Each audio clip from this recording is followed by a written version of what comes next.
tunaomba kilio chetu kwa ajili ya wanafunzi. Kwa kweli ndicho kilio chetu, tunakuomba mheshimiwa utusaidie kwa ajili ya watoto wanashindwa kuja kusoma. Kuna wengine wamehamia shule za karibu, wengine shule ya msingi Mtula, wengine wamehamia Mbembati kwa ajili ya mawasiliano ya hii barabara.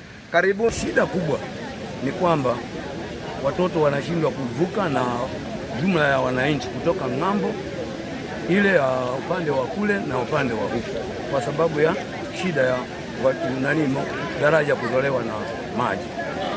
Kwa hiyo shida kubwa ya daraja lenyewe, utaalamu uliotumika ni wa wananchi, ambao wananchi wanatumia mbinu zao kubeba miti, na miti ndiyo hiyo inayoonekana hapo.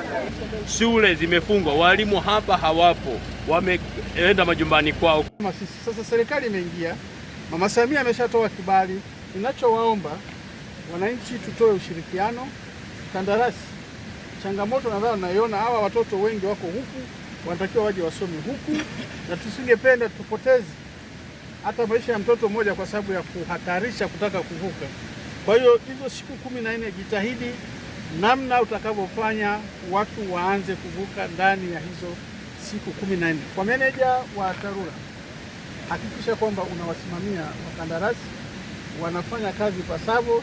Kuna changamoto yoyote tuwasiliane.